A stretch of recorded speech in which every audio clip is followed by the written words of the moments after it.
So, as Holly introduced me, I've worked here for about the last 3 years, doing kind of all manner of startup related to intellectual property that's either associated with the university or intellectual property. So, kind of more tech startups than consumer facing or business facing that are associated with the university and the incubators. So, how many of you are familiar with M2D2? Anybody? You have? Okay. So that's our medical device incubator, and Professor Tello and Professor McCarthy were the original founders of that. So we have a lot of medical device startups that are not necessarily university spinouts, but are utilizing university activities. And so I help to kind of spur that on a little bit, really from a finance perspective and a business strategy development perspective, as opposed to, neat little plastic parts that go into making these things. So, and then we have a brand new incubator. Who's heard of Innovation Hub? Everybody's heard of Innovation Hub. You're all hoping to be in there someday, right? We've actually been in there already for a couple of these. No, I mean like as a startup. Yeah. And so that just opened literally last week, but we're expecting a lot more startup companies and startup activity to be created by that. And then I run a small venture fund for the university, and we have a really broad mandate on that. Who's familiar with venture capital or equity financing of startups? One of you. Okay. Maybe two of you. And so that's some early seed funding for startups that are broadly associated with the university. So it could be a student startup, it could be a faculty startup, it could be a startup that's associated with the university through our incubators, or maybe doing sponsored research with one of our faculty members, or utilizing services on campus. And so I hope as you guys get moving, it's got a very broad investment mandate, and if you get to the right stage, you consider pitching for some additional funds. So my goal today, this is a really small group, so I feel a little strange standing up here and lecturing for 3 hours, is to be very interactive. So I'd encourage you, this is a new slide deck for me, and so if there's something in there that you don't understand, please stop me and let me know so that I can, A, improve on this deck, because I have a feeling we'll use it again, but also I want this to be interactive. So if there's something you want to know that's not on the slides, I may not know it, but it may be worth a discussion, because chances are the other people in your class also don't know about it. Okay, so so that's an introduction on me. I don't know if you have any questions.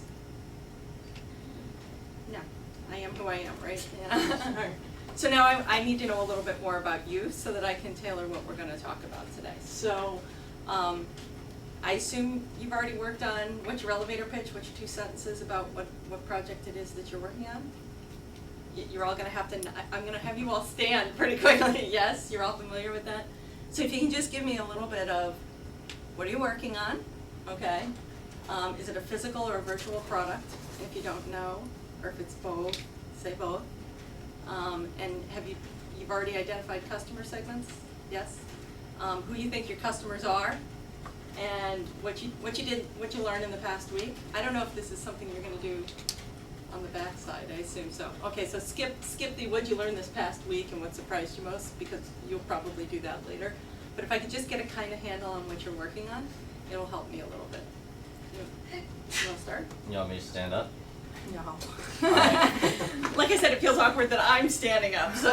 We're a sports and recreation nonprofit that uses university facilities and athletes to coach sports clinics for people with cognitive and developmental disabilities in order to emulate the collegiate athletic atmosphere for people who wouldn't normally have an opportunity to be involved.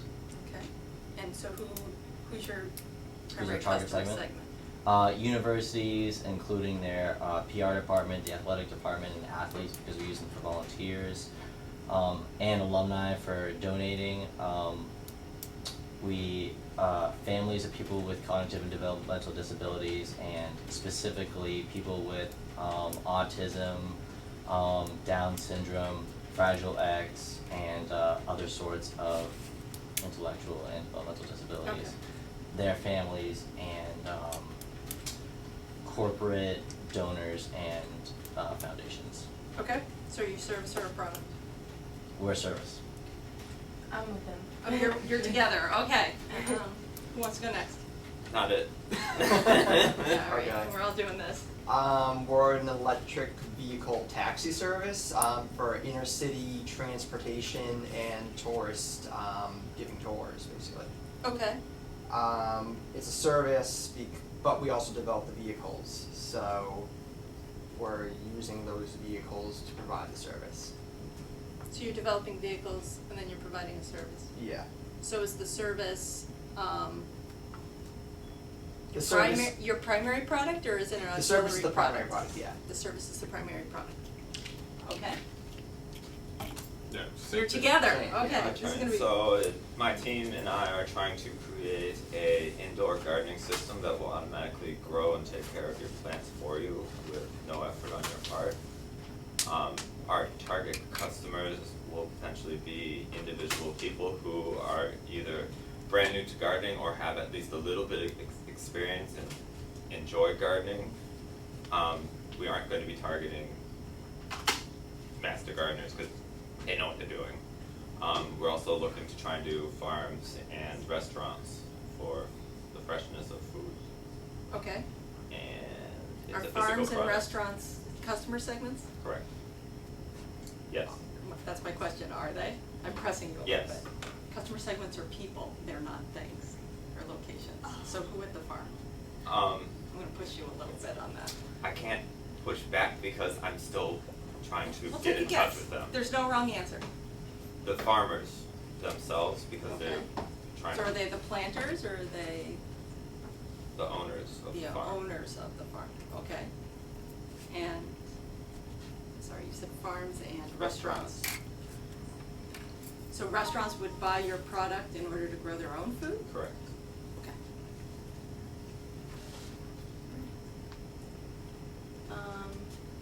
So who read their books?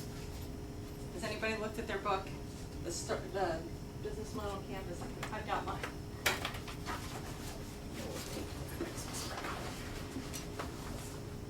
Nope, not that. Oh, Is that these?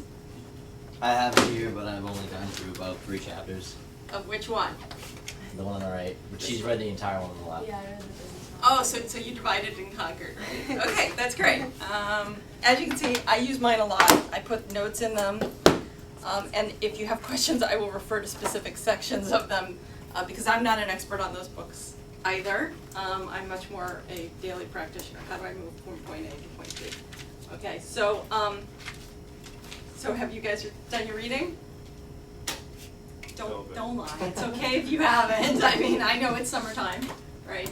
Okay, so who wants to take a crack at what a distribution channel is? okay. And where's the business model canvas? Do you have the? Oh, we do. Okay. Oh, perfect. I'm sorry. I should take it. So we Yeah, have- this one's good. That's fine. Oh. Yeah, easel would be great. Last time I was in here, it was literally right here, so I'm like, where's the business model canvas?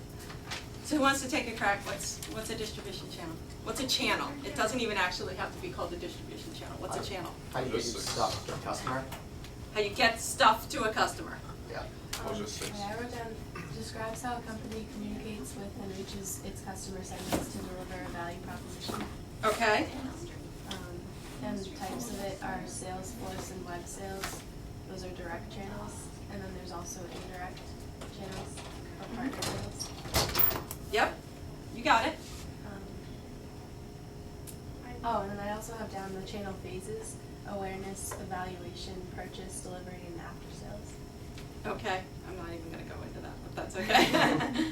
All right, so it's not just getting your product to your customer, it's also a means to communicate with your customer. So we're right here, all right? So you guys have worked on customer segment so far and value proposition, right? Do you want to leave it? That's fine, that's great. Thank you. Oh, that works great as usual. So up till now, you guys have really focused on developing your customer segments and your value proposition. And what we're gonna focus on today is your channels, your customer relationships, and your revenue stream, okay? And so the customer relationship and the channel are what tie your value propositions to your customer segments. So how does your customer get the value, okay? And that can be distribution, it can be communication, okay? You have a lot of options, and so we're just gonna focus on channels initially, okay? I just went through this, okay? And it's not so much about how you wanna reach your customer, I will emphasize this, it's about how your customer wants to be reached. So, have you guys had any customer interviews yet? Have you been doing customer interviews up to this point? Oftentimes people we'll talk a little bit more about that in the next section, but oftentimes people who are reaching out to someone who they think really wants their product, they tend to talk about their product and they're not necessarily listening to that customer about how they want to be spoken to, how they want to receive that product. And so sometimes there's definitely a disconnect. You may be able to assess value for a particular customer, but if you're trying to deliver it in a way that they don't want to receive it, it becomes very hard for them to buy your product at the end of the day, okay? So if you're like, no, you have to buy it direct on, my proprietary website, and they go, well, actually, I buy 90% of my stuff through Amazon, and, they've already got my credit card on file, etc., that may be your easiest channel, for instance, okay? Everybody clear on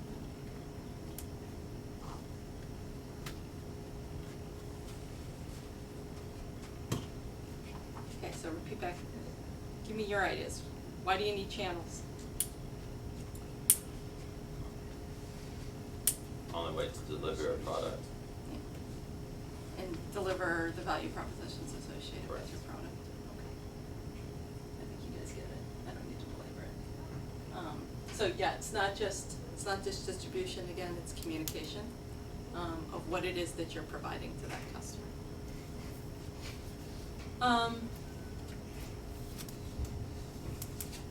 So here are some more of the more specific concepts about other things that you can do with the distribution channel.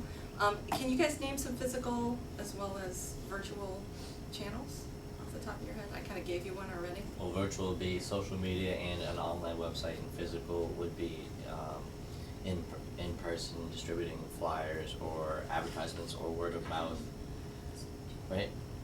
Well, word of mouth tends to be, I would call that more virtual, Okay. if you will, because it's not a physical location. I'm talking, Okay. Are there physical locations or physical activities that are considered a channel? Store, retail store. If you do like fundraisers or special events that attract attention. That would be, yeah, I would consider that a physical channel, okay, because it's an actual event. Mhm. It's a one-time event. What else? There's a basic one that a lot of people forget exists.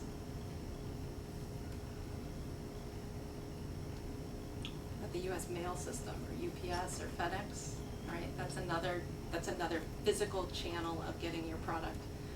Let's say you have, in your case, maybe you have information. What's another way that you can get that across? What's another Advertising. channel?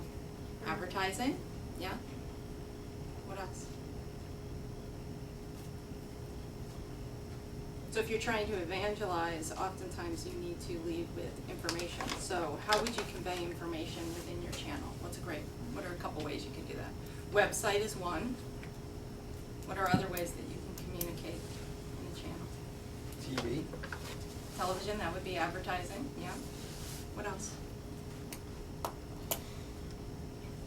Does anybody in here have a blog? You mentioned social media, right? So blogging and social media, okay, are another way to do that.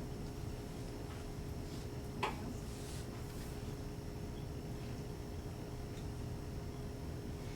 Right, so we've been through there. We've kind of already talked about this a little bit too.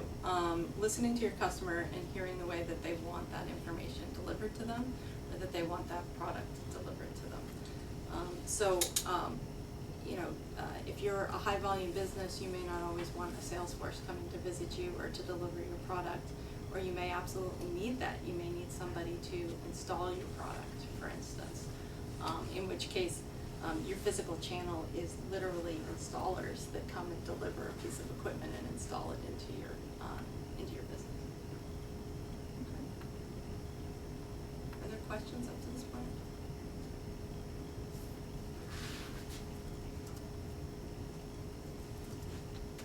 So we talked a little bit about, this is one that we actually didn't, I'm sorry, I kind of forgot it as well, is wholesaling. So, everyone's heard of the middleman, right? And the middleman always makes the money, right? No, it's not always true. They make an incremental piece of the money. Wholesaling is another great option. So, in your case, you have a physical product, right? Chances are you're not going to walk into every restaurant in New England even, which is thousands and thousands of restaurants, but restaurants regularly buy through restaurant distributors, right? And so your customer segment may not necessarily be the restaurant, but it may be a restaurant distributor, and that restaurant distributor can be a very effective channel for you, right? So they would pre-buy your product, they would warehouse your product, they may even help you sell your product, right? Communicate to the end user because they're a trusted provider of restaurant equipment, okay? And so you're not actually touching the end user, it's really the restaurant distributor who's your channel, who's touching your end user, okay? So that's one example. Although I think I just did the breakout that I was gonna press you on for you a little bit. I'm trying to think, so you've got a service and you've got a nonprofit service, essentially. Sometimes you can bundle it with other things. And then this is again, an interesting concept. So, I don't know, maybe in your case, go ahead. We're Go gonna ahead, have why don't you take a try? How might you bundle your service? or your nonprofit? We're gonna charge about the first year before we're a nonprofit, for each clinic, we're gonna charge per clinic, and then once we have an established reputation, we're gonna do a membership once we're a nonprofit. And when we do that, we're gonna have a bundle package. When they buy the membership, it's gonna be like a T-shirt and like a water bottle and some other things. Because what we're selling is also an identity, and so if we have some merchandise with the identity of a college athlete that we're selling, we think it's gonna be more exciting for the customer. Okay. Could you sell sporting equipment to go along with that that's branded? Possibly. That may be cognitive and or So they use the sporting equipment that's enhanced. provided to us at the rec center. So there would really, I don't know if there would be that much incentive to give them equipment to bring when we already have equipment provided for them. We could do that. or maybe what you want to piggyback do the is equipment that exists already.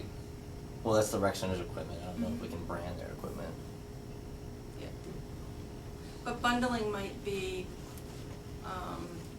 in your case, might be a service with a service, for instance. So.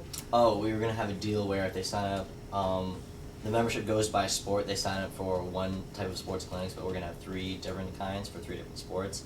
So if they sign up for one, they're gonna get a discount if they do an additional one. Okay, yeah, and that's, we'll talk, it sounds to me like you've been very focused on, that is bundling. But typically we're talking about bundling with a channel at this point, not bundling services. Oh, okay. Or bundling for pricing. Alright. So you're doing a discounting model for your pricing. Yeah. So that's a little bit different. We'll get to that a little bit later. Alright. I'm saying, how do you bundle your coaching services maybe with something else within the channel? So Do you mean- they want to use your coaching services. What else might they be able to use where if you bundled them together, it would be a better product in the end? Is there a channel partner out there? Maybe. Could you give me an example? Well, I can give you a physical example, and maybe Okay. you can think about that. One thing that you can do, and what a lot of people do is they'll bundle a good with a service. That's why I was pressing you a little bit on, could you provide maybe a modified, maybe a modified lacrosse stick based on, I don't know, cognitive research that says that the stick needs to be shorter for children who have autism or something like that, so that you then basically say, and you work with the people who provide that lacrosse stick in order to bundle those services together. So they know, for instance, if I'm selling this, this specialized piece of equipment for somebody who's disabled or cognitively limited, that we should also sell to them these coaching services. That's an example, for instance. Does that make sense? It makes sense. I don't know. So if we it's do it. people producing, so you're not producing the stick. No, we're not. But they're a nice channel because they're able to identify potential customers, all Okay. right, that are uniquely suited to what you're also providing. Is that? But now it's kind of like we're producing. We're gonna have a whole nother like. That sounds kind of expensive. I'm not saying you have to do it. I'm just Yeah. saying that would be a concept of bundling, using a Okay. channel partner to bundle. Does the startup like package like they get the T-shirt? Other like it's not sports equipment, but is that also in the same category that you're talking about, physical? No. Why not? So if you give them a physical thing, Yep. but you're in control of that physical thing. What do you mean in control? You're really just kind of adding auxiliary product to your existing service. Okay? I'm talking about saying somebody else is producing something, okay, that you want to sell your product with. Okay. So, I don't know, maybe the Autism Foundation provides counseling services, Okay. okay, and they service 95% of children with autism in your region. You may want to partner with them so that they also offer your coaching services. That would be a bundling, if you will, or bundling at, you can even then say, at a reduced rate in order to get your customer numbers up. But that's where you work with a channel partner who's really the person with your customers that you're trying to reach. So you want us to work with a separate organization? You could. I'm not saying you have to. I'm saying that's an example of bundling. Okay. Go ahead. You had an idea or a concept on that? An example? I was gonna say like ads, something like that, like adding ads to your t-shirts, whatever. That could be some other stream of revenue. It could be, but we're Yeah. really just talking about channel partners Yeah. and what your relationship is with channel partners. And it may indeed be, well, they'll advertise for you or you'll advertise for Ads or them. something. And in exchange for that, they will provide their end users with the opportunity to use your product or to buy your product along with their product. Product. So, oftentimes there's let's say like a based software, okay? And you don't provide that base software, but you provide a nice add-on to it, right? So you work with that person who sells software XYZ to provide the AB add-on, okay? That would be an example of bundling. I feel like we're over-hashing this bundling concept.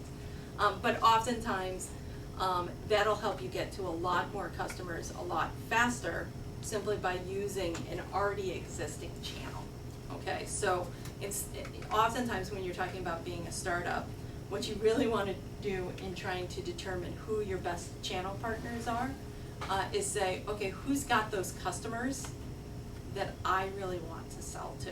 And is there a relationship that's mutually beneficial to the both of us that allows me to also get to those customers? And that's what the channel kind of helps you with, okay? You can do it alone, and lots of companies do, right? But you have to understand that your uptick in customer adoption and some of these other things is gonna be a little bit slower. So for instance, you can do a website, I feel like I'm skipping ahead in my slides. You can do a website, but who's gonna drive customers to your website? You have to do that. Whereas if you have channel partners, they can drive customers to your website. So the Autism Speaks Foundation can say, hey, your kids can play sports and here's a great way to do that. Go visit these guys. Go ahead. So we haven't thought of Autism Speaks yet, but we have networked with several local nonprofits who provide services to people with disabilities, including people like Kids and Disability Sports Inc., Best Buddies from UMass Lowell. So we were thinking that they would be key partners, but actually you're saying channel partners, which makes more sense because they said they would recommend their members come try us out. So that sounds good. As far as bundling with them, I would think again, like with a price discount, if they say that they heard about us from their organization and they get X dollars off. Otherwise, I don't really know if we can do a physical product that is bundled with them, because none of these other organizations really sell equipment that's completely necessary, or that to the people Yeah. with disabilities. So Yeah, that's well, as far kind of as- forget I mentioned that. I was kind of Okay. throwing things out there as concepts on Okay. how you can bundle goods and services together. You can so for instance, Services. okay, Microsoft sells software, right? Yeah. And then you have Microsoft licensed tech support, for instance, right? Those people are not employed by Microsoft. They're employed by their separate company, but they're essentially using the fact that you bought Microsoft software as a conduit, because then you go, okay, this is broken, I don't know how to fix it. Who do I call? You go onto the website, and the website says, contact one of our licensed tech support companies, and here they are, right? So that's a channel partner, if you will. So Okay. that could be a physical good to a service combination, channel combination. You can do service to service, you can do product to product. So sometimes, I don't know, people who buy, I'm trying to think of a consumer facing retail one. People who buy tents also typically will buy sleeping bags, right? And so can you work with somebody who's already selling tents directly and utilize their channel to get your sleeping bags into their relocation, or their retail locations? That would be a physical to physical channel concept, okay? Did I clarify that at all? I'm sorry, I feel Yeah, like you I did. confused you more than I helped. It sounds like something we do, not exactly the startup though. Well, as far as I'm game for like the physical stuff. Then I see how that's gonna work, but until we're established and we're reputable, it doesn't sound like other people would be willing to partner with us. Well, sometimes you have to find the right channel. Okay. I wouldn't give up. I wouldn't assume that you don't have any channel partners. Okay. I would assume, at the stage that you're in now, I would assume that you need channel partners to even test your concept. Okay. Okay? You're gonna need people to help drive potential customers into your system. Yeah. And so I would try and think creatively, a little outside the box, to see if there are people or organizations, maybe even the universities themselves, I don't know, who can help you access your end user, right? Because your end user at the end of the day may not be the person who's actually buying your service. They may be, but they may not be, right? So it's not the student athlete, it's the student athlete's parents. Or maybe it's the social services mechanism that underwrites that child's education. Maybe it's the state, I don't know.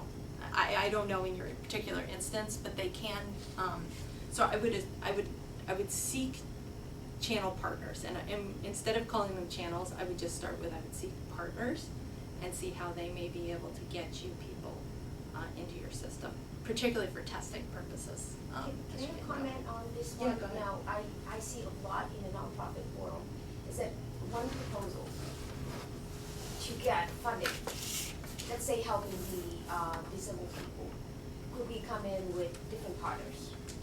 So if you got funding from maybe the government, local government, so you have so many pieces of that program. You could be one piece of the program, someone else or some other nonprofit organization has some other piece of the program. They may be the lead of that proposal, but they also want to accept a number of programs that they are not capable to do, but get it from other nonprofit organizations to go under one grant. And that's where you got your customer, where your money is coming from, to run a similar, maybe they target a group of disabled in Merrimack areas with so many different programs. Your program is one part of it. So that is, could say it's a bundle in the service and nonprofit area. Okay. That's very common in a nonprofit world where so many partners group together to get the funding. Okay. Yep.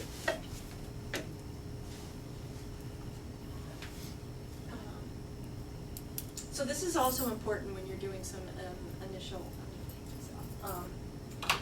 it's not just who your customers are and who they already buy from in that channel, but how do they like to receive your product or your service, okay? Is it walk up to a window, hi, I'm here to buy a tour around Boston, right? Is it ordering it online? Is it ordering it through a travel agent, all right, which may be a nice channel partner for you, where they go, I wanna see the city, but I don't exactly, but I want it to be a green experience, right? And then you can offer that. Those are all potential channel partners and ways to actually receive the service. So I'd encourage you all to think kind of creatively about that. I mean, how are people gonna buy your tours and or buy your electric vehicles? Who's buying your electric vehicles to provide the tours? I don't know. Go ahead. Well, nobody would be buying electric, you have to produce it, but we wouldn't want to sell them to other people because then it's like you're giving away what makes your service unique, kind of, Okay. Um, So who drives your vehicles? we have to hire drivers. So you're gonna hire drivers. Yeah. And you're kinda complex. So Yeah. if you wanna focus on the so you don't have any vehicles, but you wanna provide the service. Yeah. But you don't wanna resell your vehicles. So how would they get access to your vehicles? They wouldn't? They would just be drivers? So that's essentially a service as well? I guess so, yeah. Yeah. Sure. So how do you find these drivers? Are your drivers a customer segment? No, the drivers wouldn't be customers. The drivers would They're a just. key resource for you? Yeah. Okay. They are. Yeah, They are. we would see them more like a customer segment, but like, as they do now, like the actual companies that offer these services now in Boston, yeah, I mean, to find drivers that are willing to do that work is not easy. So they have to advertise and do like special advertising for drivers and offer them special benefits for them to accept, because it's not an easy job to do what they're doing. So yeah, I think that. But for our service, I mean, it's gonna be much easier than what they do now. For the drivers, especially since they don't have to actually pedal 400 pounds or 500 pounds around the city. It will be electrically assisted. So these are the little electric golf carts? Yeah, Explain to me basically. what this is a little bit. Yeah. Yeah. It has 4 wheels. It can carry 4 people. It has a solar panel on top. It has a motor. It has pedals. It has pedals. Yep, it does. Okay. So In case of. it's like a semi-powered large It's like a bicycle? hybrid. Okay. And you can do the internet. Pedal electric hybrid. Okay, so let me ask you a question. Why are you focused on the service as opposed to the product?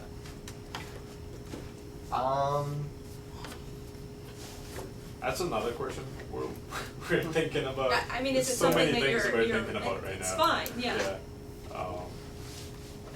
But we need to do multiple market researches and see what makes more sense for We're us. focused on the service because the product has no market. That's why.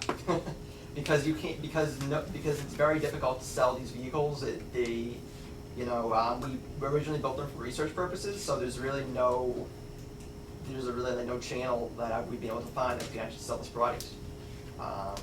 It's slow moving. There aren't many taxi services that actually utilize pedalable or other slow vehicles. So that's why we're trying to create a service that actually utilizes these types of vehicles. Okay. You're gonna have a very, if you want my opinion, Yeah. you're gonna have a really hard time trying to address both at the same time. You know, you have a physical prototype of a product. Yeah. I would keep searching for a market. I think you just haven't found the right market Okay. yet. I'm sorry, this is a little outside our subject matter, That's fine. but I think that you're trying to create a channel for your product. Yeah. Yeah, that's right. Is what I'm really hearing you say, like, well, we're creating a service so that we have somebody to sell to. And I think that that's gonna confuse who you're actually trying to reach and what you're actually trying to do, which is sell hybrid electric vehicles at the end of the day, right? Well, our plan was the taxi service, not so much selling the vehicles, but So selling transportation services, pretty much, more. Can I pose a question? Go ahead. Why don't you wanna sell the cars?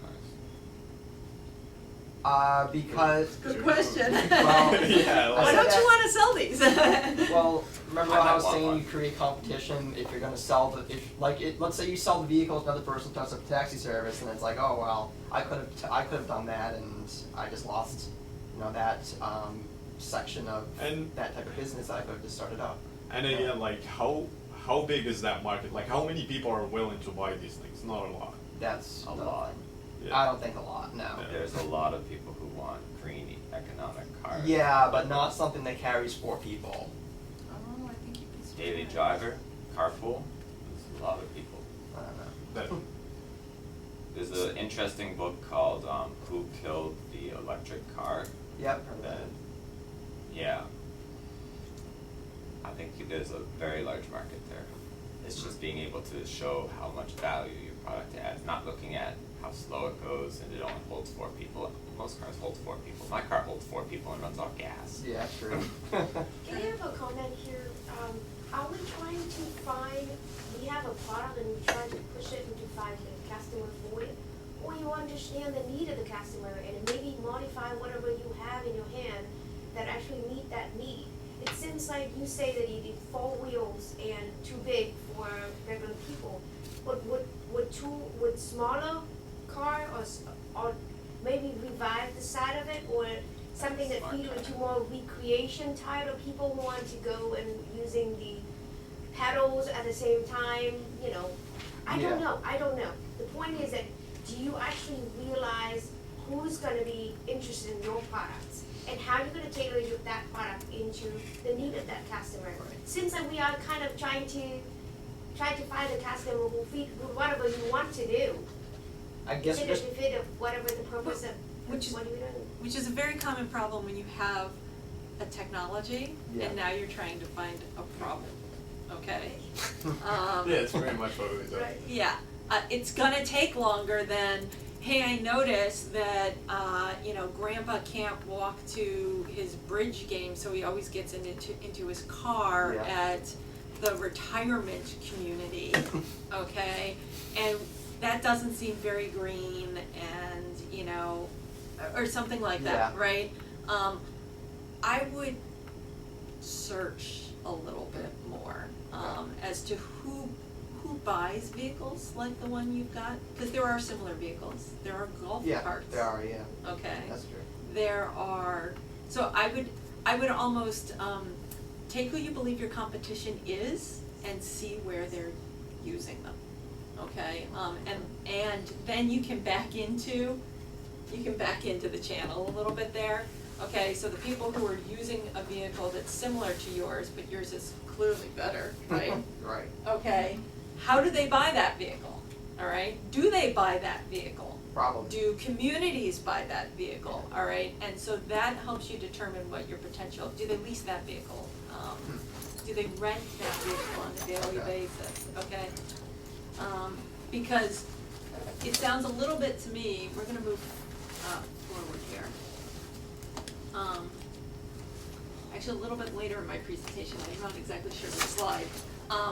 We're gonna talk about the value chain of a company, right? And which part are you in control of and which part is somebody else in control of, and what is your relationship with them? sounds to me like you're trying to create an end user for a product that you're manufacturing at the front end, and there's a lot of things in between that you would still need to deal with. Now, they can potentially be channel partners, but they can also be saboteurs. They can also, right, they don't want to adopt Yeah, it because they already right. have a fleet of things that look kind of like yours or something like that. So I would just keep that in mind. You don't need to control every part of the process to the end user in order to have a product that you sell to that end user, okay? So I'm sorry, so nobody has an e-commerce? Okay. So I'm gonna skip web channels, cause I don't think it's actually relevant to this class, based on what your focus is. We talked a little bit about, maybe a little bit for you guys. And then we talked about, you know, system integrators, a little bit for you, direct sales forces, value-added retailers, okay? So maybe you go with a hydroponics channel. I don't know enough about your product to know exactly how you're, who you're targeting and how you're selling it. But, and maybe what they do is they offer, training programs, okay? Or you go with the Horticulture Institute or something like that, and they provide, what would be considered value-added service over your product, and you give them a demo product, and you give the people who take the class a discount, and everybody's happy, and they might be considered a value-added reseller, for instance. An OEM, I'm not going to talk to you about that. That's an original equipment manufacturer. Those tend to be large integrated systems, like, I don't know, let's say a fighter jet or a tank, all right, and you're really just selling one component of that, and you're the guy that makes the component, so I don't need to. But most of you are probably gonna deal in this category here, which is dealers and distributors or wholesalers of a particular product, with the exception of you guys, probably. Although there can be essentially distributors, essentially of your service to a certain extent, so you can do things like franchising and syndication and some of these other things that kind of fall into this category of a potential channel, okay? So you did talk about direct and indirect. There's also this idea of licensing. I would encourage you guys to look into the licensing option a little bit more as well.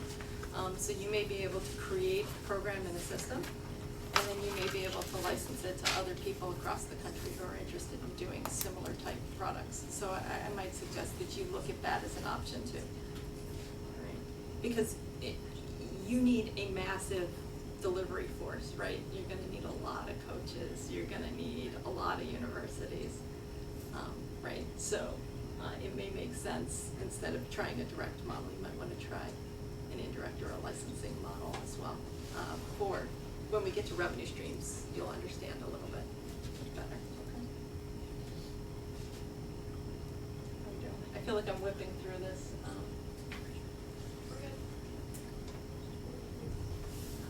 So I talked a little bit about this. Some products are resold by others.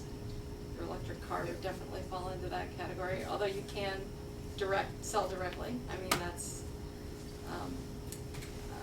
what, oh my goodness, Tesla's trying to do, right? They're selling directly, Yeah, they're it not was selling illegal to though, so resell. because you can't technically sell cars to customers directly. Yeah, but well, you can. They're trying. Well, they they tried were to, trying to, but then I think it stopped. yeah. But, And what they essentially had was they had a saboteur who they thought was a channel, right? So they thought that they literally believed that they could circumvent a traditional channel to sell vehicles, and discovered that they really couldn't. Because people were literally using a system that they had created, a channel that they had created, to shut down yeah. Tesla in a lot of locations. Incidentally, Europe has a very different approach to selling cars, right? And so the experience has been quite different in Europe, right? Because the channel wasn't as overly defined as it has been in the United States, using regulations, particularly at the state level, in order to keep out competitors, all right? And that really comes from the legacy of how do you sell cars in the United States, right? And some of your products are distributed by others. So we talked a little bit about that with you. Are you going to physically take your product and sell it to 3,000 restaurants and 6,000 mom and pop farms, or are you going to back up and maybe create a relationship with Agway, who already sells them fertilizer, for instance, in order to, and that would be a perfect ready-made channel. Yeah. Okay. Or even Depending on who your ideal customer segment is. You've got a ton of customer segments. I would really recommend that you find your best customer segment and really run this entire Yep. canvas. I think they We probably are. already talked to you about that. It's okay to start with 4 or 5, but you want to quickly eliminate as many customer segments as you can, so that you can validate an entire Yep. model around what you believe is the best one. And you may get 2 or 3 segments into this and go, this isn't what I thought it was, and I need to shift customer segments. That's okay, because you're exploring right now. Mhm. But yeah, it's, you're gonna find that your channels are gonna differ depending on who your customer segment is and what value propositions you're actually trying to appeal to. So universities are gonna participate in your service very differently, all right, for a very different set of value propositions Mhm. than, the parents of an autistic child, Mhm. right? And the channels that you reach them may be very different. So if you're trying to reach a university, how do you get universities to pay attention? Probably just show up to whoever's door we need to in the university, since we're students here, honestly, but as other universities. But, okay, let's say you wanna sell into BU or Harvard. Let's say Okay. you wanna sell into Harvard. Okay. How might you get Harvard to pay attention? Well, if we're a success here and then we contact the PR department, or I'm not quite sure who we contact in the university. Okay. I can find out. I can find out the position. Do universities have athletic associations? We had been reaching out to student athletes through SAC and the Student Athletic Advisory Committee, which is a thing at every school, I'm pretty sure. Mm-hmm. And as well as through the coaches, and I guess, what did you say, the basketball team had a council? Yeah, they have an outreach committee like within their team. It's just Mhm. the athletes on it. Okay. So I guess if we look for it, there are definitely organizations separate from universities of student athletes that we could contact as well. So we could use those as channels too. Okay. I would encourage you to step up another step higher, as opposed to the individual teams. Yeah, we've also What talked to the governs athletic those teams? department, like directors and stuff. Okay. And what do athletic departments belong to? Do they belong to organizations? They belong to the university. What else do they belong I'm not quite sure. to? NCAA maybe? Right? There are collegiate organizations that govern how athletics are run at all universities, right? Maybe like Well- the director of our conference too, because we were thinking like within the America East Conference, those teams. So I don't know if there's a committee for the America East, but that would be something. Probably the America East, the NCAA. We're not actually a collegiate sport, and this isn't a mandatory thing that any university has to do. In fact, we want to start off being exclusive to each university with like drills inspired by the coaches and those student athletes. So I really want it to be grassroots in the beginning and not be governed by the NCAA. I don't know. I don't really want the NCAA involved. Okay. They're a potential channel, but that's fine. I'm just trying to give you an example of, people who can help you sell into a system that you may not be able to just knock down a door Okay. to achieve. Okay. Sorry. So at the end of the day, who's the customer, right? Who's actually buying and who's advocating for people to buy is one thing that I would really emphasize on channels. Okay. So NCAA may be an influencer, for instance. Yeah. Maybe they're not dictating your product, but maybe they're an influencer. Okay. Okay. Which is a channel unto itself because it's a way to communicate to your end user and your customer. Okay. For instance, okay? And I'm not saying go that route, I'm just throwing ideas out there of, those are potential channels, if you will. Okay? I'm not gonna go into this in detail, I think this is overkill for you guys.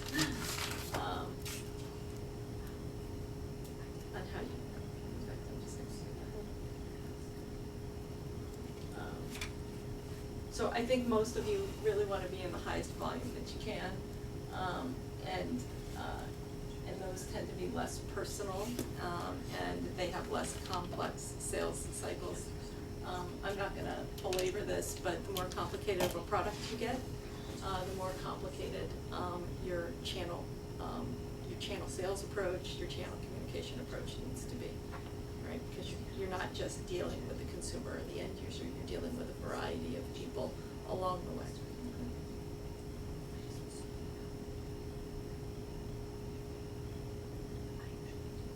Who knows what evangelists are? Has anybody ever heard of a company or product or a tech evangelist? A lot of bloggers are big evangelists. They pick consumer products that they think are great, and they can often drive potential sales, but they can also drive early customer adoption sometimes. So they're just like promoters? They are, but they, I don't think that they'd call it that exactly. Sometimes they can be thought leaders in a particular area. So for you, maybe you've got somebody who's a preeminent, farm biologist or something like that, that talks about the use of modern farming techniques or something like that. That would be an evangelist. And sometimes they do that because they're specifically working with you. And sometimes they do that because they think your product's really cool, like you got them to buy into what you're doing. And sometimes they do that rather independently. So it's almost earned media, if you will, or earned opportunity to reach your end customers. Okay. And they can do that through speeches. They can do that through paid endorsements. They can do that through blogging. They can do that through interviews, a variety of things. Okay. And then how do you, so nobody does anything for free in a business, right? So what's in it for them is always the key. So here are some actual payment exchanges that may occur with your channel partners, but there are others, like the do good aspect, right? It's good PR for them to play with you. There are other ways that you can compensate your channel partners, but typically there's an exchange, a mutually beneficial exchange. So think creatively about that. Given that you don't have a money product or sales, oftentimes it's future potential relationship that will get them to buy in. But even fresh foods, it's not called Fresh Fields anymore. Fresh beets? No. Whole Foods, thank you. It used to be called Bread and Circus, but that was probably before you guys were even born. But it used to be called Bread and Circus, and then it merged, and then it became Whole Foods, because it used to be Fresh Fields and Bread and Circus, and then they merged to become Whole Foods. But that's a whole other issue. So one thing that they do is they had gotten a bad rap for putting farmers markets and small organic companies out of business, retailers out of business, and then not being kind of startup friendly, if you will. They only sold products that were made by massive manufacturers and all this other stuff. So they actually created a program. So they've made themselves a great channel partner for fresh, new, small, organic food startups, for instance, because they regularly say, come show us your newest and latest product. We'll help you test market in a couple of our stores if we like the product, and if it sells, we'll help you grow, right? So that's a great potential channel partner. And what do they get out of it? Well, they get new products, which helps them satisfy their end user. But they also get a ton of great PR about helping small businesses with the identical mission of Whole Foods establish themselves in the United States. So they're not just, and they do get slotting fees and some of these other things when the company gets to scale, but prior to that, what they really get is a lot of goodwill. So don't discount a partner because they may eventually need some exchange or discount from your original product. They may start to do it just simply because you're providing a service or a product that they don't currently provide to their end user, okay? A lot of people go, well, I don't have the money to pay a commission, so I can't possibly use this as a channel. I would dissuade you from actually thinking that way, because sometimes if you can tell them where you're going and they can buy into that mission, they'll give you some goodwill in developing a channel relationship. Talk a little bit more about other things you can do.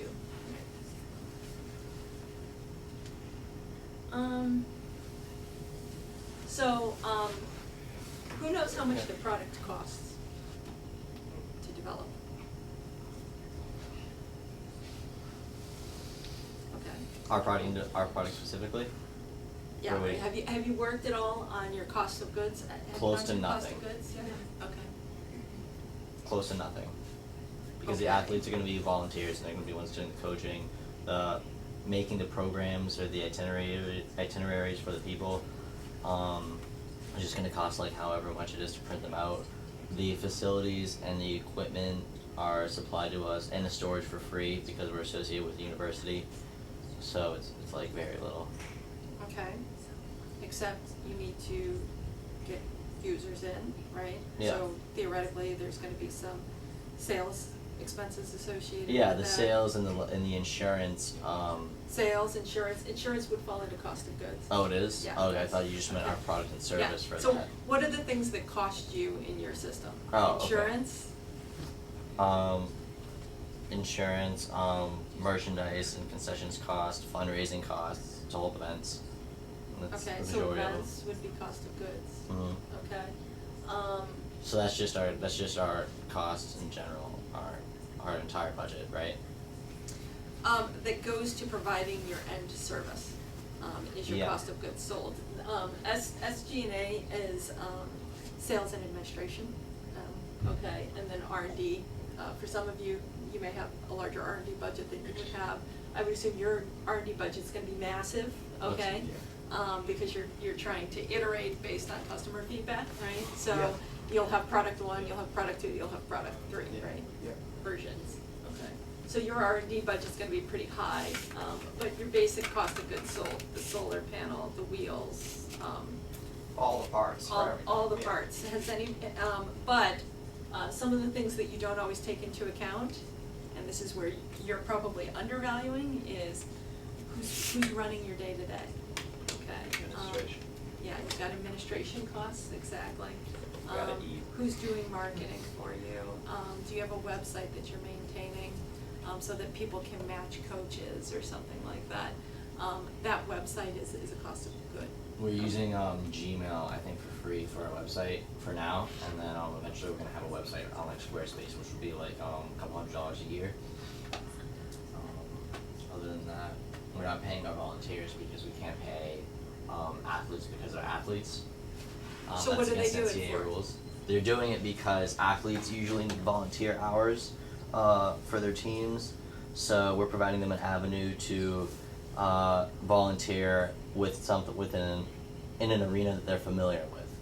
So they can wear their team uniform and they don't have to go out to a place where they might feel uncomfortable. They'll just be doing something that they know. They'll be teaching drills, and they.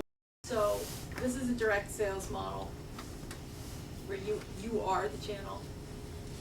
This is using resellers. This would be distributors, if you will, or wholesalers that may buy your product, warehouse it, and sell it directly to the end user. This is you moving a little bit upstream and not selling directly.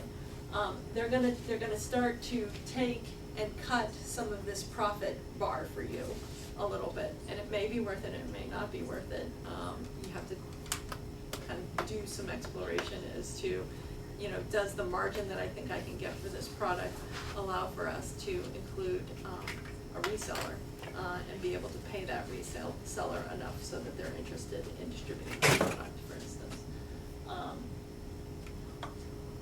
And then a reseller is like a retailer, if you will, all right? So the hydroponics are us, like Yep. Toys R Us, okay, and then your distributor would take an additional cut, and it's typically smaller. So resellers will typically mark up something 100%.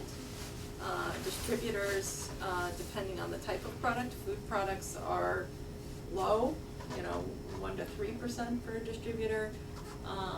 But a distributor of high value, Jewelry. yeah, jewelry or, I don't know, let's say, engineering equipment or something like that, the margins there about 30 to 40. Well, they can be as low as 15% depending on how much it is that they're doing for you as a channel partner. So if they are utilizing their sales force to sell your product, obviously, they're going to expect more for that. If they are simply warehousing and shipping out from a website your product, they're willing to take much less and sometimes willing to take it based on what gets sold versus what they're warehousing or something like that, okay? And this is the licensing model. I'm not gonna go over it in great detail, because I'm not really getting a sense. You guys might have this licensing model as well. So you may be able to take your concept, Yeah. if it's IP protected, and license it to somebody who's a similar product manufacturer. Let's say, I don't know, in China, I saw a ton of the motorized bikes, Yeah. for instance, Yeah, yeah, okay? yeah. There's a ton of motorized bikes in China, and so I assume, I don't know, there's Yeah. China Motorized Bike Company, Inc., right? And so you may go, look, I don't really wanna make these and try to sell them directly, but maybe what I'm really interested in is taking my concept and licensing it to China Motorized Bikes, Inc. and Thailand Motorized Bikes, Inc., and they can all manufacture it themselves, in which case you monetize at a much earlier stage, but you're also not gonna reap this entire set of potential profit that the person who obviously does the manufacturing, does the Yeah. distribution, does the end selling. They're going to manage that entire value chain to the later point. It's a viable option, particularly if you're like, wow, I really don't wanna try and create a plant, Yeah, right. okay? Because the startup costs associated with that would be way too Yeah. high or astronomical, basically, okay? The university, just so you know, utilizes a licensing model most of the time, okay? We have not classically been in the business of creating startups, right? There's one of me, there's lots of other people who are really focused on this model. They say, look, I have a technology, if I can identify the person who actually wants to commercialize that technology, I really just want a little sliver at the very beginning, and I'm willing to let them take and run with that technology. So that's a classic university approach.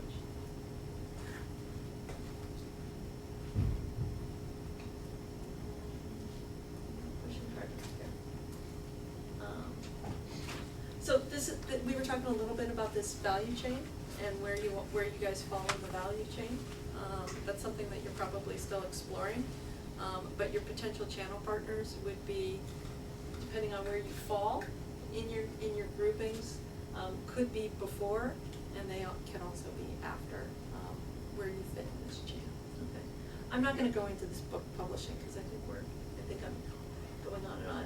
But this gives you an idea of cuts associated with, let's say, J.K. Rowling, all right, and her publisher, which is, I don't know, DK Books or whatever, and the end user, right? So if I'm paying $20 for that latest book, who gets how much of that $20 along the way, okay? Because they're adding value at each stage. So the publisher just has the content. The wholesaler, the national wholesaler, has a region, right, of dedicated book readers. A distributor is the person who's gonna ship those books out after they manufacture those books. And then the retailer is obviously how you get to the end user. You don't necessarily need to be at the customer end, as you can see, in order to make money. And that's one thing that I kinda recommended to you, is you don't necessarily need to control the end, in order to have a viable business option, right? You could utilize channel partners, for instance, okay?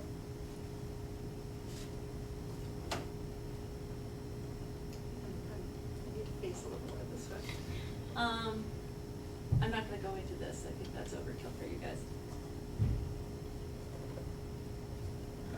But this kind of highlights how you can have relationships among different pieces of your chain to sell to the end user. Okay.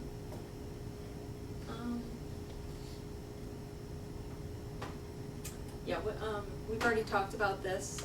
If you're a service versus a product, and you're selling virtually versus physically, the way you do that can dramatically change the uptick in customers, your opportunity to sell as well as to share selling upside. Okay?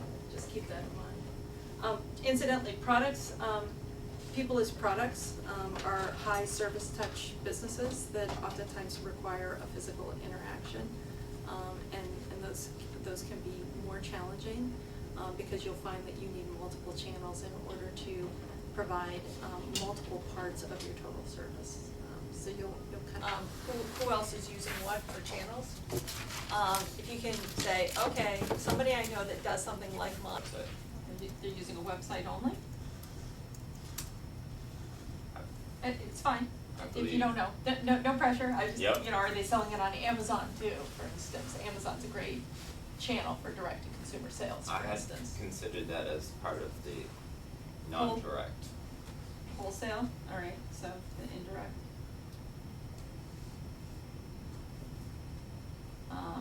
And they're using Amazon, Amazon and a bunch of other online sellers. so all online? Um, Are they using any retail? not that I'm aware of. Sometimes it's like this as well, right? There's also a retail component. Not that I'm aware of. Okay, sometimes there isn't, it's fine. All right, so who are the channels? So you've got the direct channel and an indirect, and it's all essentially online, Mm-hmm. and then I assume it's delivered via FedEx or something, right? Yeah. Okay.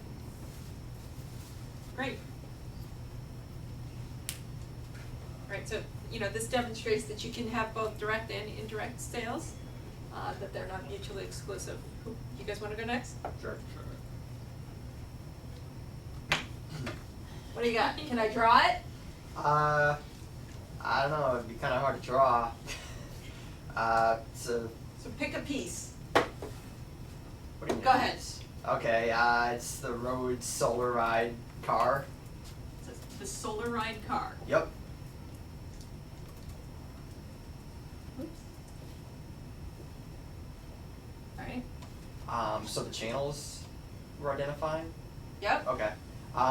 They sell it directly on their website to customers, and they also partner with quadricycle shops, like actual physical stores, and they sell them there. I'm sorry. So the indirect is what? Say again? I don't know, would that be indirect? If you're selling at like a brick and mortar store, is that indirect? Yes, Oh, okay. because there are multiple steps along the way, so these guys are not, well, I don't know, maybe they are, maybe they're selling directly to the retail store, but that's, Yeah, they are. They're. or do they have a wholesaler or a distributor in between, do you know? I'm not sure. I just. Okay, that's fine, Okay. it's okay that you don't know, there's no wrong answer Okay. here, it's what did you learn, Okay. right? So a lot of people are very resistant, as you'll see here, so indirect Indirect. so they have a license deal with what are these guys? They're a Bike company shops. that manufactures these vehicles, and they have dealers around the country that they sell these vehicles to, and they sell them. So it's a dealership model, Yeah, Yeah. through a manufacturer. they're the manufacturer. They're the manufacturer. Yeah, they manufacture them. And so let me ask you a question on these dealers, okay, cause Who are they? this is kind of important. Are they just selling Solar Ride, or are Nope. they selling a variety? A A variety. of things. Yeah, They're right. selling a variety, okay, so chances are they have a dealer relationship, dealer buyer relationship, okay? So that typically entails money, Mhm, right, yeah. just so you know. And it's non-exclusive, though. This is important, when you're talking about how much do I have to pay my channel partner. Okay. Non-exclusive versus exclusive gets you a completely different expenditure, okay? If they can sell lots of products versus just your product, Yeah. they're more willing to take it on for a lot less money, right? Okay. But as you can see here, most people are really resistant to giving up that direct line of sale. And why is that? Most More money. profit. You make a lot more profit on the direct, unless it's costing you so much in order to maintain that direct avenue that you're not making enough money, okay? Or you don't have enough customers in order to produce what is Yeah. a capital intensive product, okay? If you're only building one at a time, no problem, Yeah. right? But if you're trying to build 50 or 100, all right, in order to make it cheaper to Yeah. produce that, suddenly you need a lot more customers, right? And so that's why you go after a channel that can bring you a lot more customers, okay? Great, good job. What do you got? Well, we do the Special Olympics, Okay, and for channels we have their online website and regional offices. And the online website provides info for volunteers, which is one form of customers, and public information. And then if you want to become an athlete, which is probably a price, you have to go to the regional offices. okay, wait a minute. Let's focus on a product, Okay. okay? Registering What- as an athlete. Registering athletes Yes. is the product, okay? Because, yeah, Special Olympics does a lot of things. They do Yeah. events, they do volunteers, they do, right? So you're just focused on registering athletes? Yes. Well, Or, I'm sorry, I'm just trying to understand. I'm sorry, I feel like I've confused you guys terribly. I What do you think that's what we would call it, okay. cause that's the basic, like what. So we're the all- athletes that are coaches or the athletes that are Oh, receiving no, the services? Receiving services. Receiving services. Okay, so,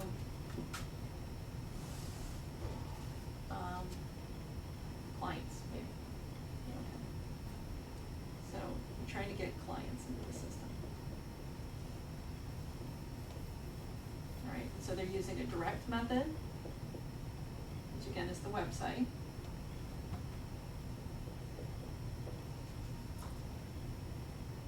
That's the Yeah. only way? Well, the website is how they provide information. To actually become one, you have to go to a regional office. So the website is an Okay, so information channel, website- and it refers you to the regional office. then But to regional actually office. enroll, you need to be at the office. So this is a really high touch process. Is what you're, in order to get an athlete in. Yeah. Yeah. Okay. Do they get clients any other way? Were you able to figure that out? You can. So can we also count donors as a customer segment? Would you count that as a client, or we still, because they don't get athletes any That's other a way. different product within the Special Olympics Okay. realm. But go ahead, do you wanna talk to that? All I know is that they have to go to the regional office to become an athlete. I don't think they can become an athlete any other way. Okay. So if you're trying to get volunteers, how do they do that? You can do that through the website. Okay, how else can you do that? Have you ever volunteered at the Special Olympics? No. The website gives an email like specific to volunteers Okay. that they can just. So, one thing, because they need a ton of volunteers here, they actually, a common, channel partner in this is, corporations. Yeah. To sponsor entire teams as part of their volunteer day. So that would be like an indirect. is Through what- corporations? Yeah, cause you're marketing to corporations. Okay.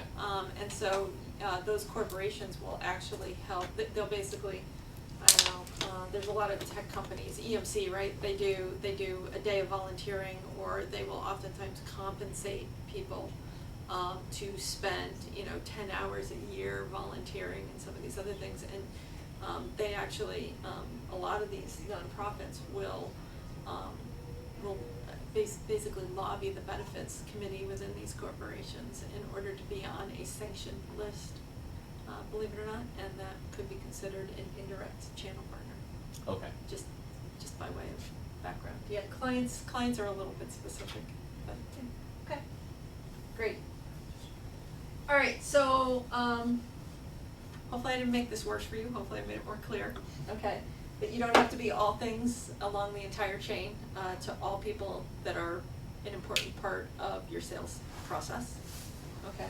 That you can utilize other people, and they're gonna want something for that, and other channels, but, sometimes it's easier than trying to take 12 and sell them to 12 companies, one at a time. Sometimes it's easier, than trying to recruit all your own volunteers when you need 100 and you only have 5 volunteering through your website, right? Okay. So let's move on, to customer relationships. At least for me, this is kind of the fun stuff because I have a marketing background, so I really, I like these things. So, let me ask you, when you're buying something, what do you like to buy? What do you have a passion for? You like shoes, you like, Tools. Video games, what? Tools. Tools, alright, so you really like to buy tools. How do you buy your tools? Online or in person. Online or in person? And how do you decide what you buy online and what you buy in person? Previous reviews, brand name, sadly, and You're Past brand experience. conscious, are you? And what? Past experience? past experience. Okay, so do you borrow somebody else's tools ever, you know, to try them out before you buy, or? You can actually rent them from Home Depot or something, and then try to use them, return them. Okay. And so, you know, being able to touch and feel a tool makes a big difference on how and what you purchase. Yep. Okay. And so do you make a decision, when you buy online or when you buy in a store? What makes you choose one over the other? Is it Necessity. price? Is it necessity? How quickly you need something? Okay. Is it size, shape, cost of shipping? Does any of that ever factor in? Cost does. Cost, okay. Cost. So you shop around, so you're price conscious and time conscious. Yep. Great. Somebody's talked to you about doing customer interviews. I can just skip over this a little bit. You all know the rule. Don't sell your product. Learn about your customer. Okay. This is vitally important. If you go into something and tell them what you're going to do for them without asking them what their pain points are, they'll shut down and they won't tell you anything about how they buy things, why they buy things, okay? Who makes them buy the things, what motivates them to buy things, right? If they have evangelists that they listen to that make them buy every new Xbox game that comes out because he's just wicked cool, or if you use YouTube videos to reach them or something like that. That's really important, and you're gonna learn a lot about how you're gonna market and sell your product simply by talking to customers, all right? Never miss an opportunity to ask open-ended questions. I really wanna emphasize that as you start to think about how you're gonna market your product and sell your product. So we, this morning, we, initially we dealt with, the cutesy little, truck here, really focused on physical things. Today now we're gonna deal with the heart, right? Intrinsically what makes people buy things, okay? And how do you service that?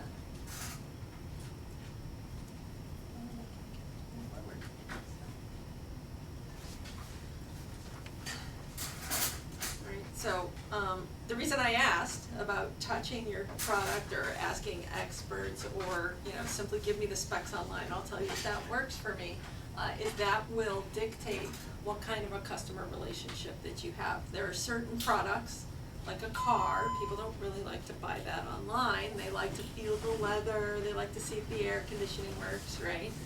So that's a very physical, customer relationship experience. At the same time, most people, bookstores used to be that way, and now Amazon has kind of eliminated that by providing other forms of customer relationships, i.e. a whole group of people who've already read the book before you who can make a recommendation as opposed to your favorite Joe the bookseller who says, hey, I just got this really great book and you should read it, right? So they've kind of substituted what really becomes a crowdsourced solution for what used to be a very personalized buying experience. People used to like to touch books, read the jacket of the book, and now they've eliminated the need to physically do that, right? But also, how you touch your customer depends on what segment they are, right? So clients versus volunteers are going to be a very different experience, and so they're going to need different touch. They probably won't. They may all enter through your website, but they may go to different parts of your website to get different kinds of information. And how you keep them engaged is going to be an important aspect of your strategy over time. Okay. Creating demand. What makes you want things?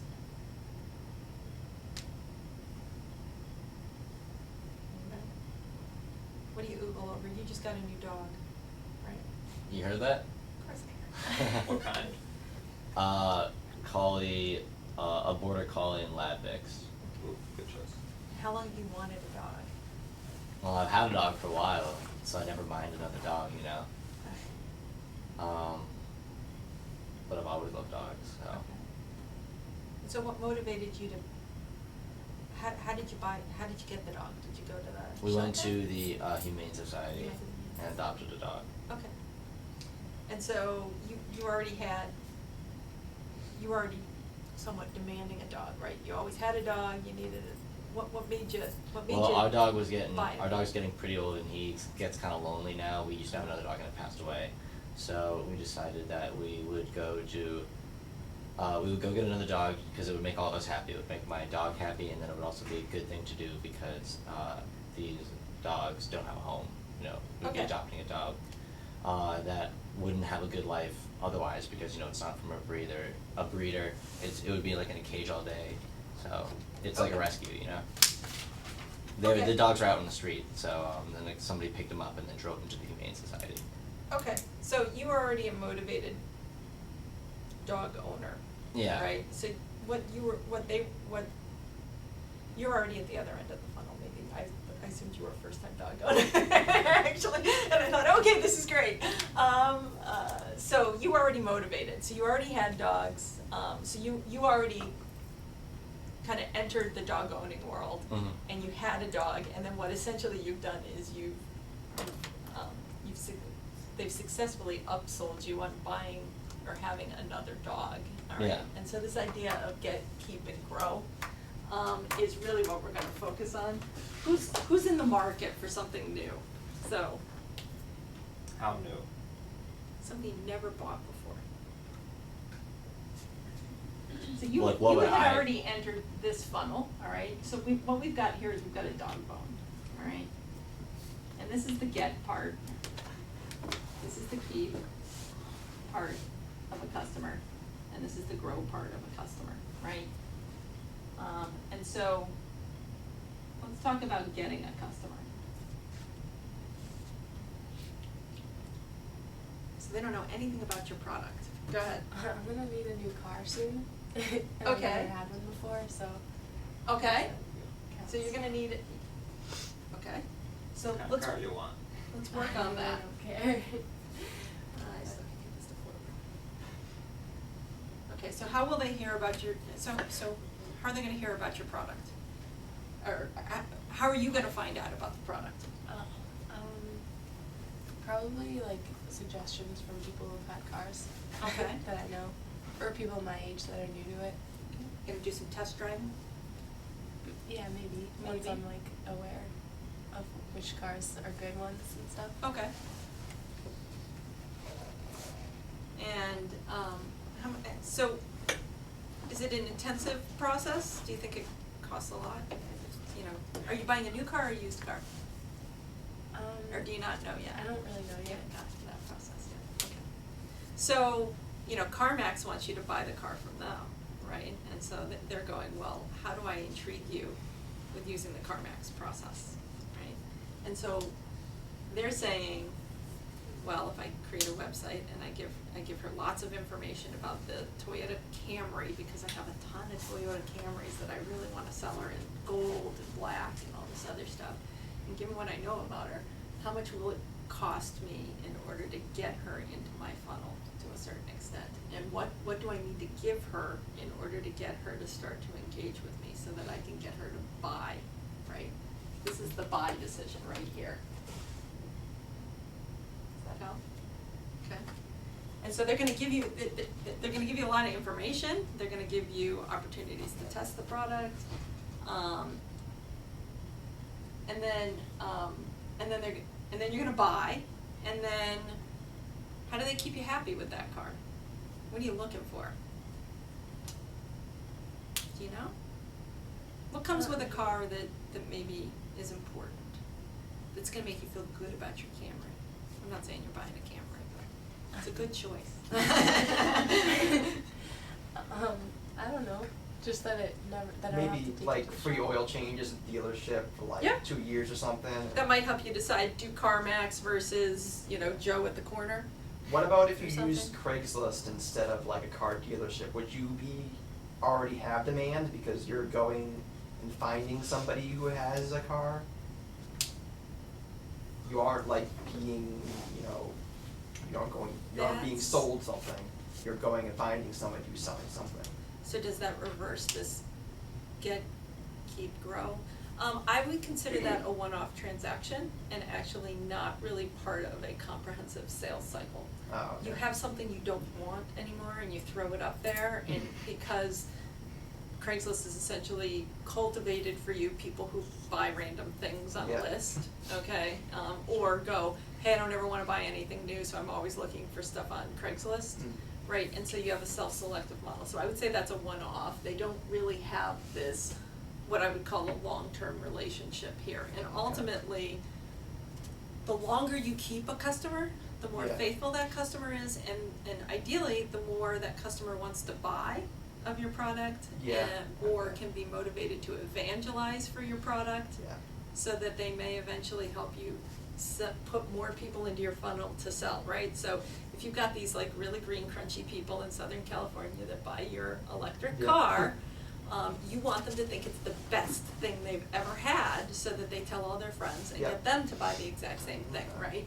And so theoretically, you want this process to be a really good process, right? So that they just have to have it, they're satiating Yeah. over this really thing. Then you want them to have an experience associated with, that essentially validates their decision to buy, all right? So how do I keep them happy? And then how do I get them to buy two, right? Or how do I get them to help me get other people to buy one, okay?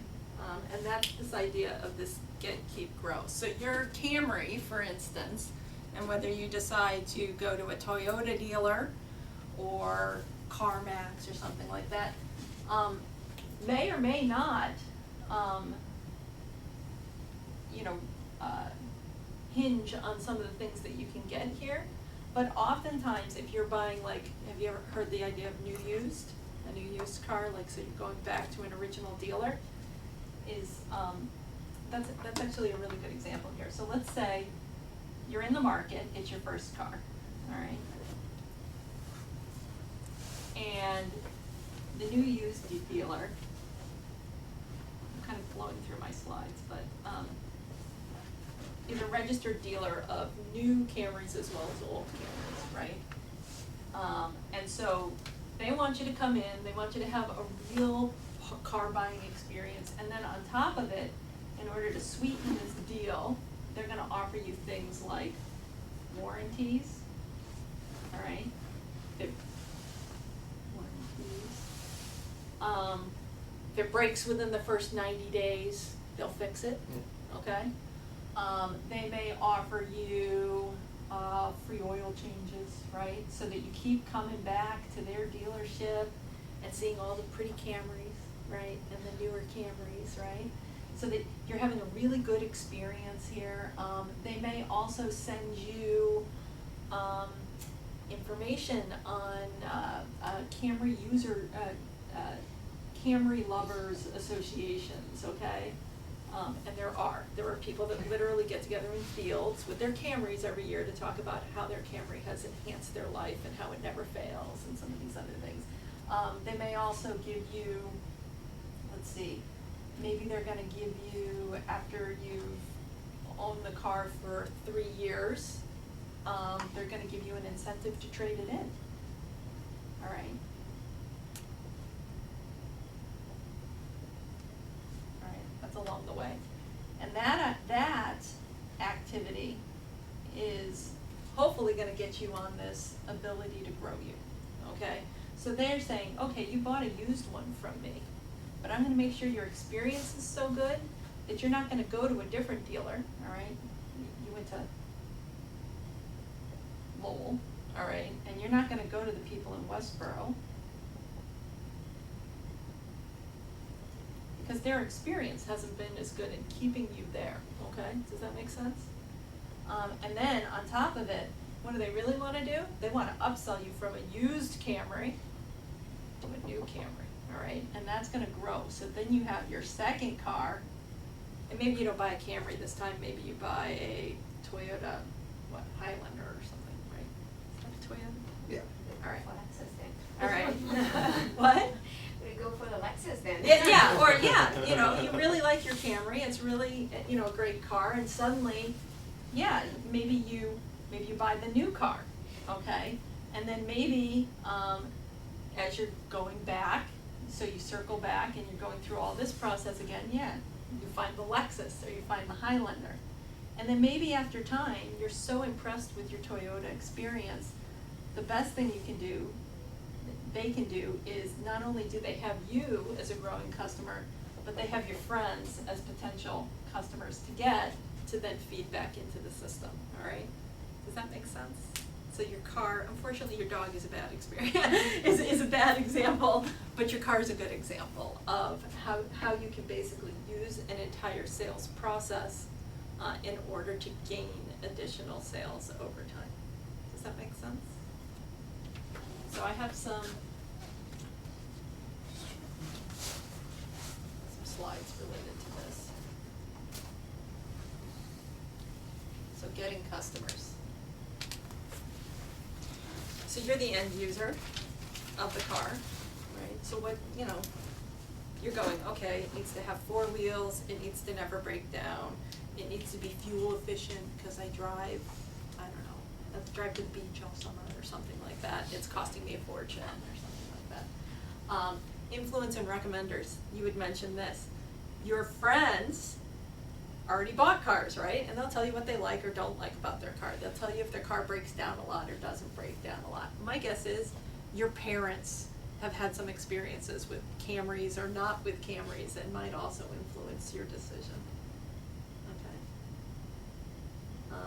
But there are other people who can help you make this decision and how you hear about what you choose. Advertisements, all right, your suppliers, all right, are pushing it every chance they get.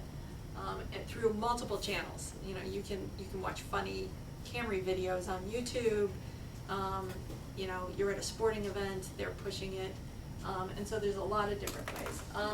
Government, all right, so there are things called CAFE standards. Maybe you're a green car, you're in the market for a green car because you're not into emissions, and the government's the one who helps you A, know about CAFE standards, B, the fact that there are CAFE standards, and maybe the drive to higher, you know, a higher efficiency vehicle.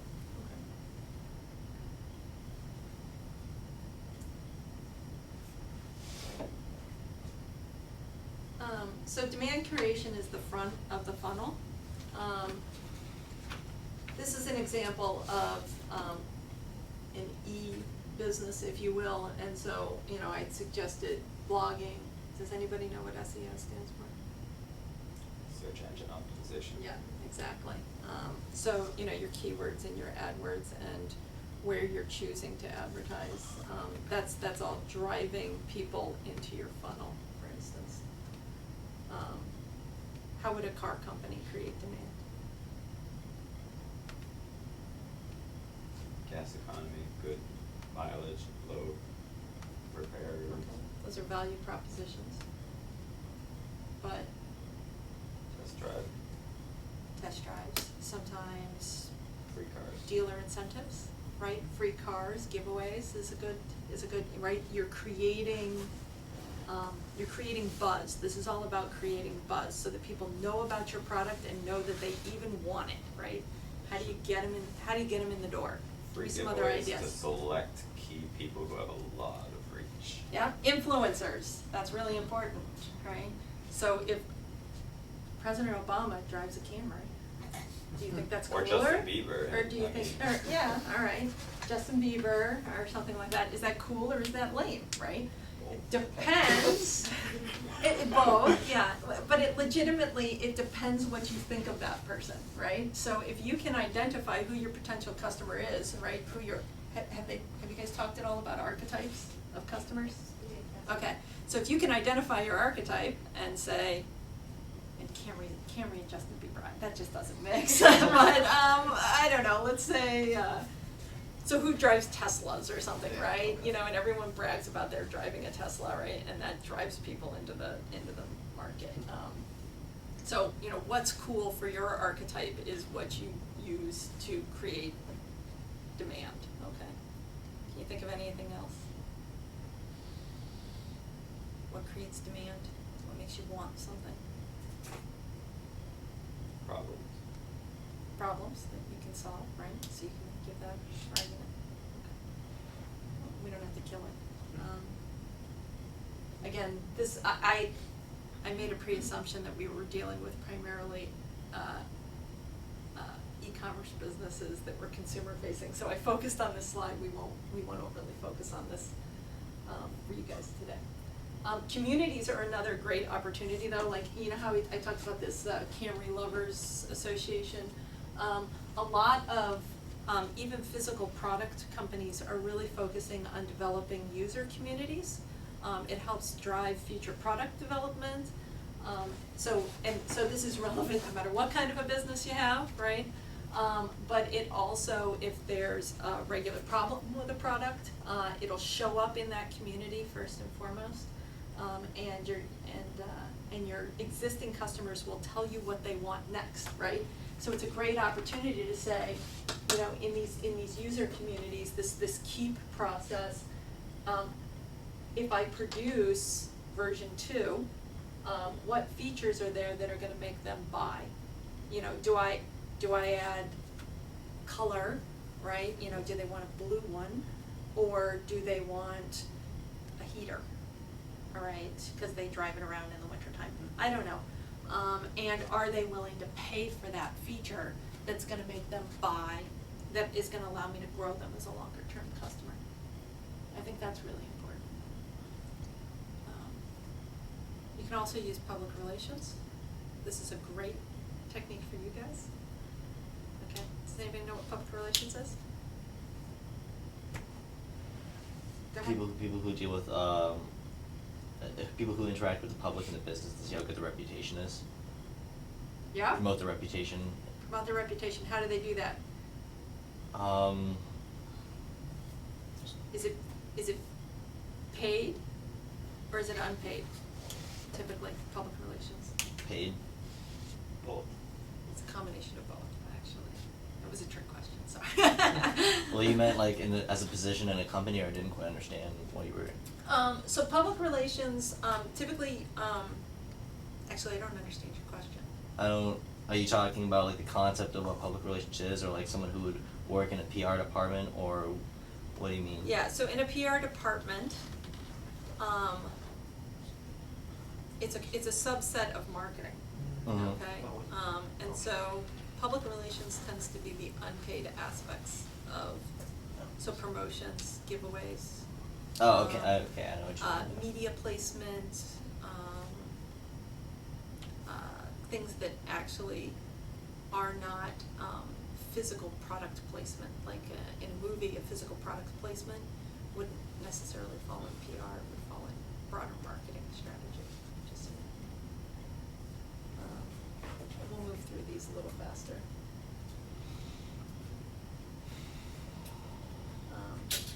These these are interesting marketing education, because you can actually make yourself an expert in the space, right? So, so maybe, you know more about, early entrance into gardening for middle schoolers, okay? And maybe you want to, create, information around that increases adoption of your product. That's another great way to create demand, right? Because suddenly middle schools are buying 50 kits for their 8th graders, right, or something like that. So I'm just, as a suggestion, or something like that, and so that's marketing education. But what you're really trying to do is you're trying to raise the awareness of your product. You're trying to get people interested to try and learn more, and to take the next steps, which is purchasing. So that's the front side of the funnel. And then keeping customers, as we spoke about. Your example of Craigslist is really kind of a one-time purchase where you don't care if they like the product after they take it home. On the outside, with the exception of you sold them something that it wasn't and they sue you or something like that. But let's say what you want is you want what's called stickiness of your customers, right? You want them to keep coming back year after year for your coaching services. You want your volunteers to keep coming back year after year. And how do you give them things associated with that original purchase or original buy-in of your concept that will keep them part of your customer base? And that's what the keep aspect of this get, keep, grow is. And we kind of have been through this. I didn't talk at all about customer check-ins. 1-800 numbers on the back of cracker boxes are another one of those things that people don't really realize is a keep mechanism, where they go, they basically say in a little corner, satisfaction guaranteed. If you're not happy with this product, please call us. That's trying to keep you as a customer, as opposed to having you open that cracker box and go, these are the cruddiest crackers I've ever had. I'm never buying anything from Keebler again, right? They want that feedback so that A, they can apologize to you, and B, try to make it better, because they've rationalized your lifetime buying of crackers is in the, thousands of dollars, all right? And so they don't want to lose you off of one box of crackers that came in all cruddy or maybe with bugs in it or something like that. They want to know, okay? Yeah. Okay, maybe that's gross, but yeah. And then again, growing your customers. So again, you want to move up to that Lexus or that Highlander eventually, and how do you do that? You can upsell them, all right, to a better product. Does anybody have an idea of what they think cross-selling is? Go ahead. Well, it sounds kind of like bundling would say this product would go good with this product. Yeah. So. And it'd be almost an advancement upon the product too. So, all right, what could you cross-sell with a car? Oil. You could cross-sell oil. What else could you cross-sell? Mats and stuff, Mats, yeah. Warranties, like long-term, Yeah. extended warranties. An extended warranty is a cross-sell. Typically, that's actually a great example of the car company really providing the car, and that's really that's an insurance policy essentially, and it's actually provided by insurance underwriters for that car. What else? You like- Upgraded stereo? Yeah, you could upgrade the stereo, maybe Bose, you want a Bose stereo because you love music. Maybe you're a sports enthusiast and you need like a dual rack, right? So that, your kayak fits on your camera. Okay. And then referrals, right? Ultimately, you're so motivated by what you've had for an experience that you not only re-enter the funnel over and over and over again, but you encourage other people to do the same. Is everybody with me? Everybody's thinking about cars that they're buying or nasty crackers, which one? Are there any questions? So it's basically cross-selling is selling a product that complements the product you're already selling them. Okay. So they're that much happier. So I got a big chuckle out of, it dropped my cutesy little Jetta off for like an oil change, and I go in to sit in their waiting room, right? That's one of those keep aspects, right? It's got Wi-Fi, it's got free coffee, it's got the cleanest restroom I've ever seen in a public place. There's these little German engineers that run through and talk about how wonderful their cars are, et cetera, and I happen to turn to the left, and there's literally a display of driving gloves, leather jackets, and all this other stuff. It's kind of an odd cross-sell, but it is about branding that product so that people want it. Well, they've got all these accoutrements, they definitely need to buy that brand again. So it's kind of interesting. Little wipes so that everything looks shiny all the time, etc. So they're trying to brand to you a premium product so that you keep buying them from. All right. One key to doing this, and I think a lot of people forget about this, is your funnel working, and measuring your success. So you'll focus on this a lot in this get category here, where you say, how much did it cost me to inform them, to get them to take action, right? And how long was this process? So ideal, so you don't want this to be a really long 6-month process, maybe. 6-month process, and let's say it took you, $6,000, and in order to get the customer, and if you're only selling the product for maybe $7,000, okay? And so being able to rationalize what the product costs, what you want for margins, and how much it took you to get them to purchase that is an indication of how successful or not successful your get, keep, and grow strategy is, right? Let's say, they get all the way to this point and they buy it, but then you never hear from them again, right? You know that there's a problem with your strategy on keeping them, all right? Or let's say you give them a freemium service.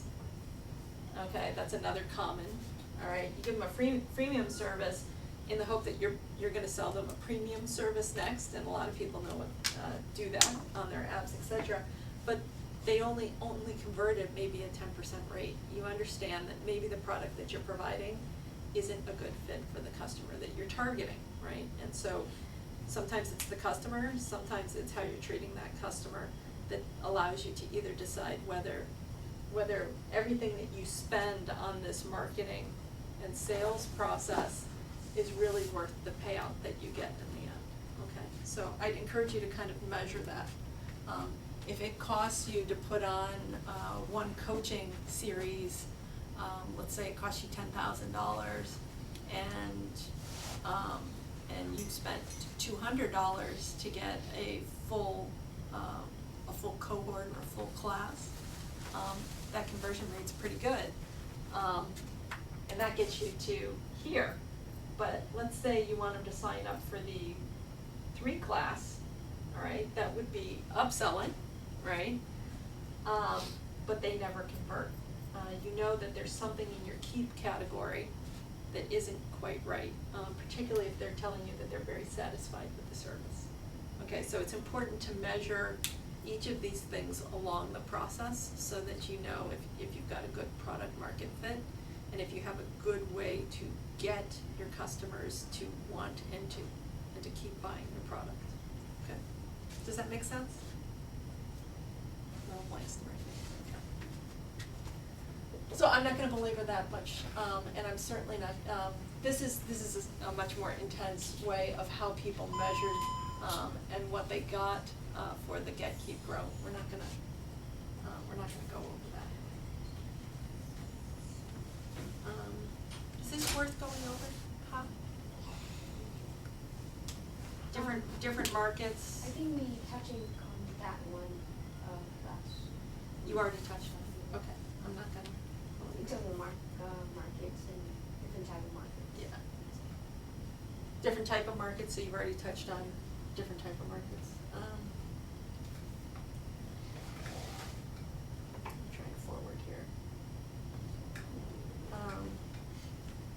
Oh, this is the, I'm not gonna belabor this as well, but, the type of market, so that you talked about last week, it makes a big difference on what your, rate of adoption is, the different types of strategies that you're gonna use, and the cash that's required. So just keep that in mind. So, you know, and I would basically look at your competitors to try and determine what's reasonable, all right? And so when you do your interviews, you can ask those questions. You know, how long does it take you to get somebody to sign up as a coach, or to sign up as a volunteer, or clients, you know, how long does it take them before they buy a class or something like that? And that'll help you to gauge if you're on target or not, basically, okay? How much is a reasonable first sale into a retail location, right? Do you sell it by the case, or are you selling it by onesies and twosies? That'll help you understand your market a little bit better, and how you need to package things so that it does make it an easy way for people to get on board and buy your product, okay? So I'm running out of time a little bit. Revenue streams. So we'll go right into this. Are there any questions on Get, Keep, Grow? Okay. It's kind of the fun stuff. You can experiment with how you interact with your customers, and if it gets them to do what you want them to do. There's a little bit of trial and error, and then copycatting is pretty effective as well. Okay, so this is the last of these squares, and congratulations, you can now basically say, I have a okay understanding or handle of everything on the right-hand side, which is how you're providing value within your company, okay? Everything on the left is the tools, the equipment that you need in order to provide this value. This is where you're gonna make your money, okay? Is all on the right-hand side. So what are customers willing to pay for? So you were talking to me quite extensively very early on, you know, they're gonna pay for this, they're not gonna pay for this. I'm gonna talk about discounting schemes, and some of these other things. And so you've been very focused on your revenue streams.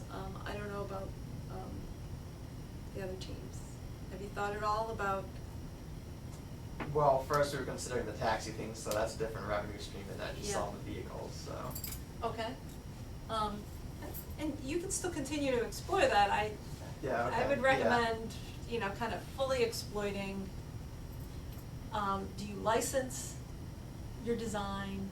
Do you sell it directly? Yeah. Do you lease these products? These all fall into this revenue streams category, okay? And you can explore that doing a lot of customer interviews. And so how you decide what your revenue streams are comes a lot from what it is you're selling and how you think you're gonna sell it.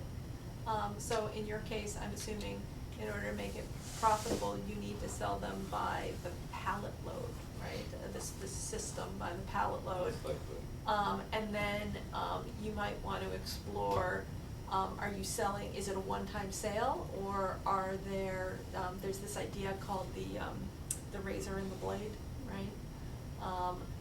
Do you also sell? Cartridges. Okay, yeah, cartridges, right? So the people, each time they plant, would need to purchase something new from you. Yep. That's a different revenue stream model than a one-time sale or leasing, for instance. Maybe they don't want to buy your product because it's kind of high maintenance. They'd rather lease it and get a service plan to go along with it, right? As opposed to outright sell it. And a lot of people use those for fleet purchases, for instance, or are you gonna sell these one-off to consumers? That will drive what you think your revenue stream is. Now, how do you think you price a product? Depends on the customer segment. Okay. What Depends goes on into pricing your expenses. product? Yeah. expenses, marketing expenses, Uh-huh. costs. Okay. What they're willing to spend. What they're willing to spend is very important, yeah. Trying to be competitive with rates of other similar services. Yes, exactly. So using others to understand how much pricing, are you guys familiar with the idea of pricing elasticity? That's very much what the market will bear and what are other people selling a similar product for? And are they getting all the value that you provide? So maybe you have a value proposition that's just so much better, people are willing to pay $800 more, which more than doubles the product, right? The price of the product. And you're only gonna know that by doing a lot of customer exploration, okay? Or you may wanna be a me too, or you may wanna compete on price, for instance. So when we do the customer exploration, I remember you said we don't want to tell them that we're selling them something in the beginning, so that also seems like we need to go out and interview them, right, to see what they'd be willing to pay? Yes, but I wouldn't necessarily, I wouldn't start with what are you willing to pay Mhm. for X, Y, Z. Yeah. I would start much more with, I don't know if it's a volunteer, what organizations do you volunteer with? Why did you choose those organizations to volunteer with? How much time do they ask you for, or something along those lines, is really get an understanding of what it is that made them buy, what it is that process isn't currently servicing in their demands, all right? So sometimes people will find the best option, and if you believe you're a better option, really exploring why you believe you're better, and if the customer believes that's better, that gives you an opportunity to identify a value proposition that you can charge more for Okay. that they're currently not getting, right? Sometimes it's price, sometimes you're literally competing on price, and what you believe that you can drop, and customers will tell you that, like, this is a commodity item, it's a drive to the bottom, I just wanna buy the cheapest one that gets me the same results, all right?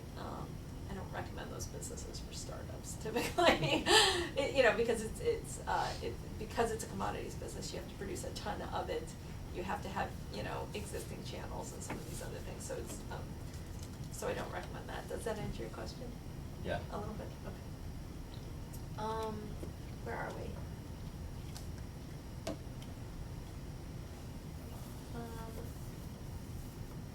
The amount you're gonna sell makes a big difference, so, as to, what a revenue stream looks like, and what your margins would be associated with that.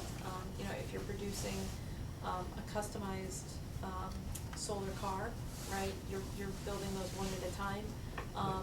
And if there's demand for that, your pricing elasticity is pretty good. You can basically say you want it, you want the pedals in the back only, or you want it to have a boot, or, you want it to have ruggedized wheels so you can drive it around farm or something like that. You can actually, do something called, charging, for individual features, okay? Versus, in order to make yours, a reasonable, revenue and profit center, they need to all essentially be the same, because you need to make a lot of them.